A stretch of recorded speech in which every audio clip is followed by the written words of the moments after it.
but very quickly. So how do you solve quadratic problems like this? How do you minimize a quadratic function? Take the derivatives, right?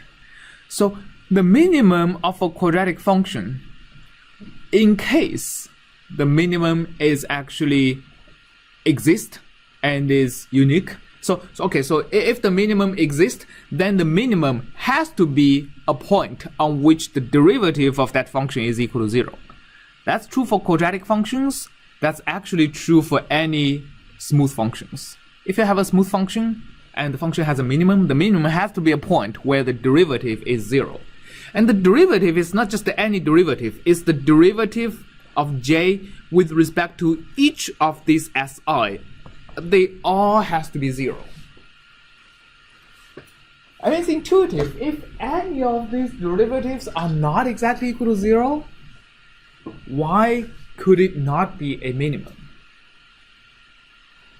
Yes? Because then we can change it by like a small epsilon, and then it would be a bit like sort of the derivative is positive, and then we can decrease one of the parameters by epsilon, and then you would go lower. And if it's negative, you can increase, and then you would go lower.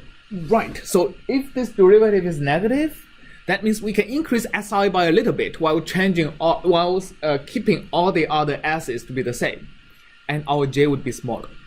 If this derivative is positive, that means we can decrease that particular si by a little bit while keeping all the other s's, and again, our objective is going to be lower. So there is no way this can be not equal to 0. All right. And another way to think about it is contours. So contours are a little bit hard to think about in high dimensions, but it's actually pretty easy to think about a contour in 2 dimensions.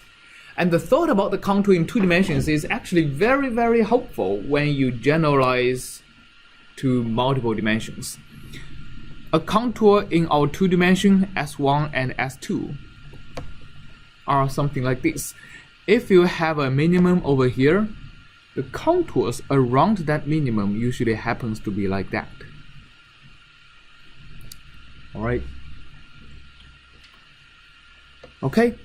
And if you are at the minimum, you can see that as I walk along both directions, I'm not actually intersecting the contour at all, because the contour is just a single point. While if I'm at any other point, so if I'm at this point, so think of the contours as just the contours on the actual landscape. So if I'm standing at this point, then there is one direction that is downhill, right? And when I'm looking at either S1 direction or S2 direction, there has to be one of these directions that actually points slightly towards the downhill. So the derivative is not going to be exactly 0, and the derivative is 0 exactly only over here, right? Okay, so now take this derivative. Do we know how to take derivative to quadratic functions?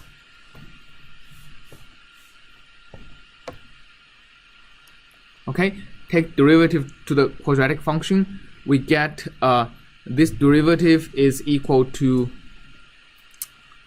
a times s plus a transpose times s plus b. So that's our derivative. And this derivative has to be equal to 0, right, for our objective function to be minimized. So you can see this, to solve the s that minimizes the quadratic function, we just need to solve a linear system, ax equal to b. I mean, in this case, a plus a transpose, s equal to b, equal to minus b. And we solve the problem. Right, so quadratic optimization without constraint is probably the easiest kind of optimization problem to solve. Its application is limited, but we'll see the idea of solving the quadratic problem is actually extremely useful in solving also other more general optimization problems. But before we talk about the general optimization problem, let us consider another extreme. So here we have considered an extreme that the S can be as high dimensional as you want, right? So even if S is a million dimensional, MATLAB can probably solve a million by a million matrix for you. But the form of the objective function is very restricted.